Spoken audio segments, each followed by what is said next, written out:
ጸጋን ሰላምን ናይ ጎይታ ናይ ኢየሱስ ክርስቶስ ምስ መንፈስኩም ይኹን ምሳኹም ዘለኹ ሓውኹም የናሲ ለሙን እግዚአብሔር አምላክ ቅዱስ ፈቃዱ ስለዝኾነ በሓደ ቃል ክንዛረብ አምላኽና እግዚአብሔር ጊዜን ቦታን ይብናሎ ነዚ መደብና እዚ አጀሚሩ ስለደፈጽመናኻ ክብርን ምስጋናን አምልኾን ውዳሴን ንዑ ይኹን ክንፋር እግዚአብሔር አምላክ ለማ አንተ ሒዜ ዝመጻኹ ሐሳብ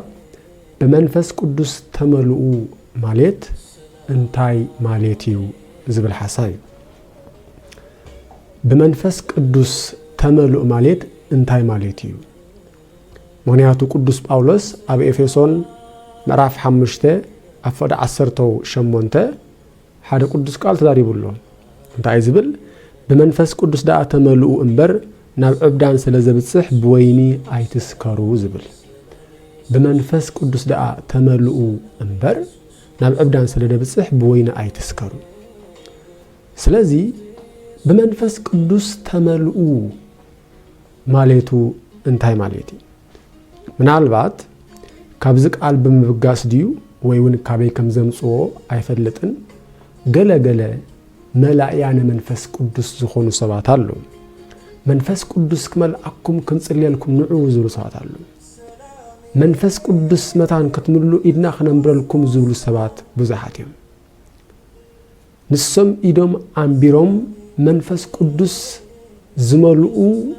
ከም ዝመልኡ ደቂ ሰባት ዝነግሩ ሰባት ብዙሓት እዮም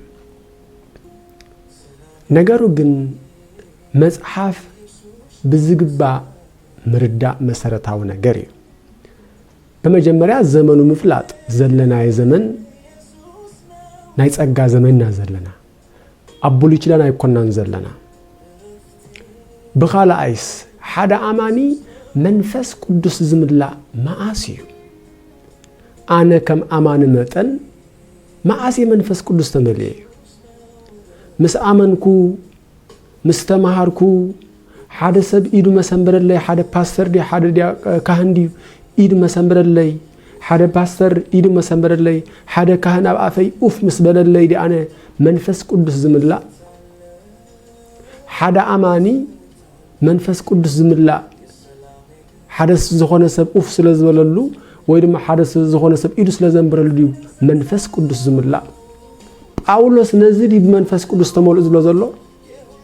ጳውሎስ በመንፈስ ቅዱስ ዳኣ ተመልኡ እምበር ናብ ዕብዳን ስለደብጽሕ ብወይኒ ኣይትስከሩ ማለት በመንፈስ ቅዱስ ዳኣ ተመልኡ ክብለና ከሎ ደቂ ሰባት ኡፍ መስበሉልኩም መንፈስ ቅዱስ ዝምሉ እሞ ናብቶም ኡፍ ዝብሉ ሰባት ኪዱ ማለት እዩ ደቂ ሰባት ኢዶም መሰንበሩልኩም መንፈስ ቅዱስ ትምሉ እሞ ናብቶም ኢዶም ዘንብሩ ሰባት ኪዱ ዝብለና ዘሎ ማለት ዲ ከምኡ ዲኸውን ስለዚ እዚ ብጣዕሚ ክንሓተሉን ሓቲትናውን ትክክለኛ ዝኾነ ምላስ ክንረኽበሉን ዝግባአና መሰረታዊ ሕቶ እዩ በመንፈስ ቅዱስ ዳኣ ተመልኡ ንምዃኑ ሰብ ሓደ ዝኣመነ ሰብ መንፈስ ቅዱስ መአሲ ዝቕበል ወይውን መአሲ ዝምላእ መንፈስ ቅዱስ ኩሉ ግዜ እንደጋግሞ ጠቕስለና ናይ ዘመን እዚ አንኳር ዝኾነ ወይ ድማ ሰንተር ዝኾነ ጠቕስለና ኤፌሶን ምዕራፍ 1:13 ነገሩ ሓደ ሰብ ኣብ ዘለና ዘመን ኣብዚ ዘመን እዚ ኣብዚ ናይ ምሕረት ዘመን ሓደ ሰብ መንፈስ ቅዱስ ዝምላእ ብክርስቶስ ኢየሱስ ምስ አመነ እዩ ብናይ ኢየሱስ ክርስቶስ ስራሕ ምስ አመነ ኢየሱስ ክርስቶስ ንኃጢአተይ መይቱ ንጽድቀይ ድማ ተንሲ ኢሉ ብናይ እግዚአብሔር ስራሕ ምስ አመነ ከመቅጽበት አይን በመንፈስ ቅዱስ ይዝምላ በመንፈስ ቅዱስ ይዝሕተም ስለዚ ጳውሎስ ክዛረበና ሁሉ እንታይ ዝብል ዘሎ ኤፌሶን ምዕራፍ 1:13 ንስኻትኩም ሲ ነቲ ናይ ምድሓንኩም ዝኾነ ወንጌል ቃል ሐቅ ምስ ሰማዕኩም ቡድማ ምስ አመንኩም በቲ ዘተስፎ መንፈስ ቅዱስ ሓቲሙ ናቱ ገበረኩም ብምንታይ በቲ ዘተስፎ መንፈስ ቅዱስ ሓቲሙ ስለዚ ሓደ ሰብ ወንጌል ይሰምዕ ወንጌል ምስ ሰምዕ ድማ እቲ ወንጌል ዝበሎ ቃል يعمن مس آمن دما منفس قدسي ملا بمنفس قدسي حتى كبر نسم يخون بمنفس قدس تحاتيمو ناب ودو نابنا إيس كرسوس حبرت يسوا ناي كرسوس أكالي هون سلازي بمنفس قدس تملؤ ماليت انتاي ماليتيو كوفيلنا كنردو زلنا حسابي حدثت مس آمني منفس قدس زمرلا قدس باولوس زي حتى تحط له بتعم مسرتاو زخونو حطو غبره حواريات مراف 19 فدخل تزلو مس آمنكم سي منفس قدس تقبلكم تفلطوا إلو أمر أخا مس آمنكم سي منفس قدس دو تقبلكم سلازي ساب مس آمن منفس قدس دو قبل نقدم زخنا صر لنا سلازي حدا آماني مس آمنه محضر منفس قدس كوينيو قدس باولوس كزاربنا خلو قدماي قرنطس مراف 3 فر 16 يتأمرنو كما تابوتو لإግዚአብሔር أنتم ومنفس قدس حضور زلاليكم نسخاتكم سي بيت مقدس أملاح كم زخونكم منفس قدس دما قبل لكم حضيرو كم زلندو أيتفلطنيكم يهم قدماي قرنطس مراف 3 فر 16 نسخاتكم سي بيت مقدس أملاح محضر እግዚአብሔር كم زخونكم منفس قدس دما أباكم حضيرو كم زلندو أيتفلطنيكم ماس مس آمنوا بمنفس قدس تمليهم እንደገና ቀዳማይ ቆሮንቶስ ምዕራፍ 6 እንኮ ከፍል 19 ኢታአምሩኑ ከማህደሩ ለመንፈስ ቅዱስ አንቱሙ ንስኻትኩም ናይቲ ካብ አምላኽ ዝተቀበልኩም መንፈስ ቅዱስ መሕደረኩም ዝኾንኩም ዶ ኣይትፈልጡን ኢኹም ኢሉና ስለዚህ ሓደ ሰብ ምስ አመነ በመንፈስ ቅዱስ ይዝምላ ሓደ ሰብ በክርስቶስ ኢየሱስ ምስ አመነ በመንፈስ ቅዱስ ተሓቲሚኡ ቤተሰብ እግዚአብሔር ዝኸውን ጳውሎስ ከዛረበና ሆሎ ሪኡኹም አጋይሽን መጻተኛታትን ከም ዝነበርና ነገርና ኤፌሶን ምዕራፍ 2 ከፈድ 10 ሓቀይ ንስኻትኩም እዞም ቀደም ብትውልድኩም አሕዛብ ዝነበርኩም እቶም በስጋ እትግበር ግዝረት በመምካሕ ዘይ ጉዝራት ኢሎም ይጽውዑን ከም ዝነበሩ ዘክሩ በተ ዘመንቲ ካብ ክርስቶስ ዝረሓቅኩም ካብ ሕብረት እስራኤል فليات نتيجة أن تصفى عجايش أبزع عالم زي أربعة بزي أملاخ نبركم إلو وصعتني تاتن عجايش نكم زنبرنا مسنجرنا إفسان معرف كل تفرع 19 جميرجن يكون نقد وفلاسي حجري تمو لقدسان نهنا سب أبيتو لأجزي أبيهر كل نيلنا نسخاتكم سي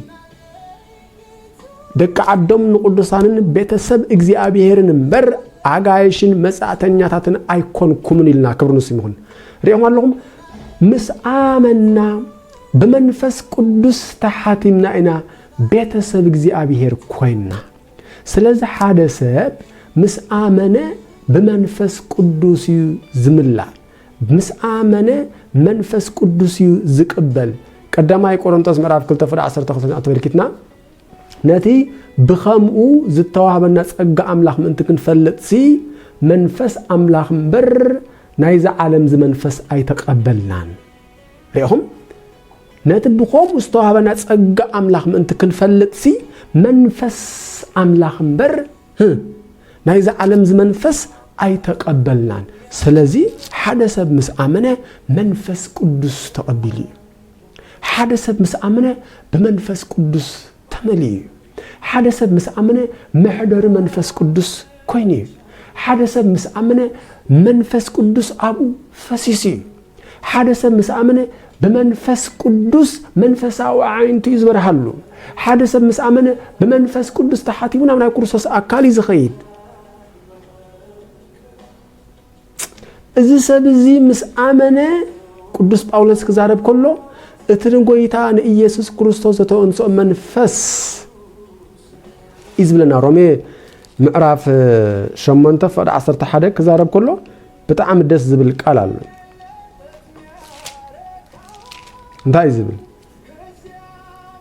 رومي شمونتا فد 11 منفس نايتي نا إيسوس كموتات زتنسو أباخاتكم حديرو انت أليو جنا እትን ክርስቶስ ኢየሱስ ካብ ሞታት ዝተነስኦ ንሱ ነቲ መዋት ስጋኹም በቲ ኣባኻትኩም ሓዲሩ ዘሎ መንፈሱ ገይሩ ህያው ክገብሮ እዩ እዚ መንፈስ እዚ ማእስና ተቀበልና በክርስቶስ ኢየሱስ ምስተኣመና እዚ መንፈስ እዚ ድማ ተቀበልና ክብር ንሱ ይኹን ስለዚ ነዚ እኮ መንፈስ ብመንፈስ ተሓቲምኩም ዝብለና እዚ መንፈስ እዚ ክሳብ ማእስና ተሓቲምና ክሳብ መወዳእታ ክሳብ መዓልቲ ጎይታ ነዚ ጳውሎስ ኤፌሶን ምዕራፍ 4:30 ክዛረብ ከሎ ነትን መዓልቲ ምድሓን ዝተሓተምኩምሉ ናይ ኣምላኽ መንፈስ ቅዱስ ኣይተጉሂዩ ዝበለና ንምንታይ ነትን መዓልቲ ምድሓን ዝተሓተምኩምሉ ናይ ኣምላኽ መንፈስ ቅዱስ ኣይተጉሂዩ ስለምንታይ እዚ መንፈስ እዚ ክሳብ መወዳእታ ይተዋሂብና ርኢኹም ኣለኹም ቅዱስ ጳውሎስ ክዛረብ ከሎ ቲቶ ምዕራፍ 3:6 ጀሚሩ ብጸጉኡ ጸዲቕና በተስፋ ናይ ዘለዓለማዊ ህይወት ወረስት ምእንቲ ክንከውን ኢሉ በመድኃኒና በኢየሱስ ክርስቶስ ገይሩ ንመንፈስ ቅዱስ አብልዕለና አብዚሑ አፍሰሶ ይብል ፕሬስ ጋድ ክብር ንስሙ ይሁን በጸጉኡ ጸዲቅና በተስፋ ናይ ዘለዓለም ህይወት ወረስት ምእንቲ ክንከውን ኢሉ በመድኃኒና በኢየሱስ ክርስቶስ ገይሩ ንመንፈስ ቅዱስ አብልዕለና አብዚሑ አፍሰሶ መንፈስ ቅዱስ ሓደሰብ ምስ አመነ ፈሲስወዩ ምፍሳስ ማለት እንታይ ማለት እዩ ዝፈሰሰ ከም ዘይሕፍ ዝፈሰሰ ናይ ሕፈስ ሙት ናይ ክሰስ ሰማይ ናይ ሕረስ ከም ዝቦላ አቦታትና ሓቀይ ዝሞተ አይ ክሰስኒ ኦረዲ ኸይዲ ሰማይ ድማ አይ ሕረስኒ ኦረዲ ያው አይ ሕረስኒ ዝፈሰሰ ድማ አይ ሕፈስኒ ስለዚህ መንፈስ ቅዱስ በመድኃኒና በኢየሱስ ክርስቶስ ገይሩ መንፈስ ቅዱስ አብልዕለና አብዚሑ አፍሰሶ ከም ዘይሕፈስ ገይሩ ከም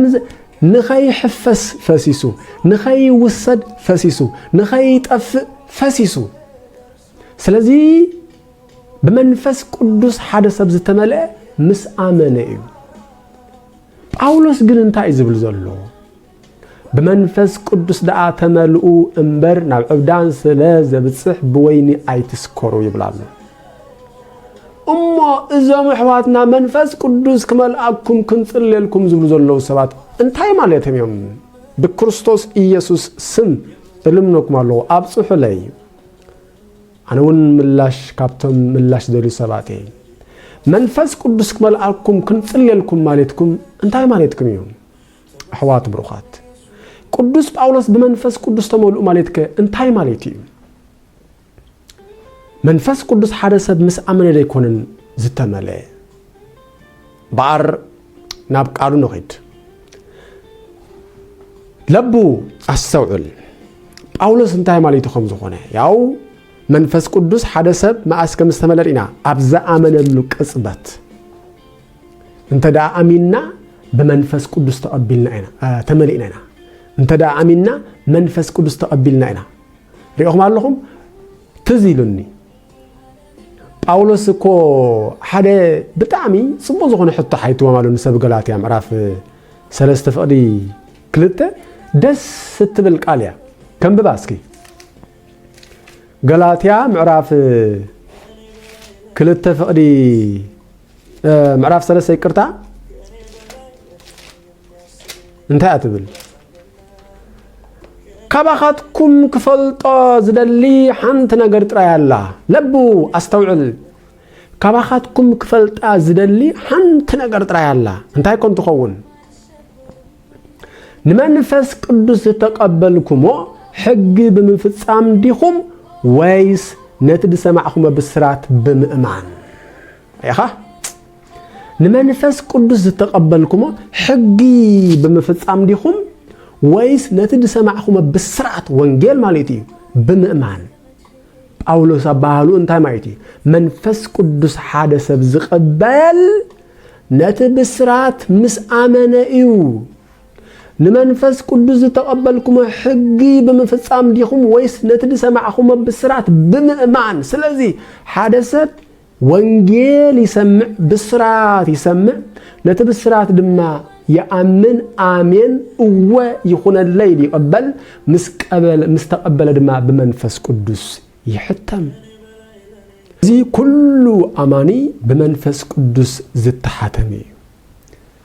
كل أماني بمنفس قدس زتملأي كل أماني بمنفس قدس زتقبأي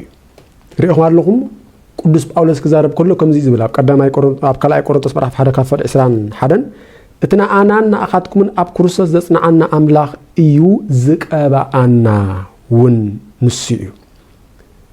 አብ ክርስቶስ ዘጽናዓና አምላኽ እዩ ዝቀባአና ውን ንስዩ ናቱ ከም ዝኾና ማሕተም መፈለጣ ዝገብረልና አብ ልብና ዕርቡን መንፈስ ቅዱስ ዝሃበና ንስዩ ይላል ስለዚህ ተቀቢና አይና بحجي እንቅበኦ ነገር ይብልናን ቅብአትና ክርስቶስ ቅብአት አበይ ዝድፋ አብሉይ ኪዳን ዝቅቡ ዝነበሩ እቶም ነገስታት ደም እቶም መሳፍንት አምንታይም አብርሶም ብርሶም ግርድማና አካላቶም ይወርድ ናትና ርእስ ኸመን ክርስቶስ ስለስተቀበ ክርስቶስ ድማ ርእሲዩ እቲ ርእሲ ዝኾነ ክርስቶስ ስለስተቀበ እቲ ቅብአት ድማ ብርእስ ገይሩ ናብ ዝኸይድ ናብ አካላት ይዝኸይድ ስለዚ ንሕና ተቀቢና ኢና ነዚ እኮ بتصقو صديقنا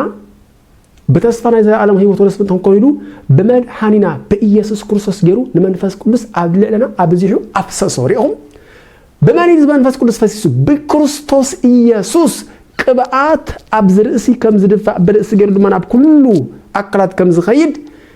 بمنفس قد يكرتا بكريستوس إيسوس دما منفس قدس أبانا فسسه كبرنا سميهم سلازي أمان كله أبزع أمان اللقصبت بمنفس قدس تقبيه أمان كله أبزع أمان اللقصبت بمنفس قدس تقبيه أمان كله أبزع أمان اللقصبت بمنفس قدس تمليه أمان كله أبزع أمان اللقصبت بمنفس قدس كسألت قويتا تحاتيميه كبرنا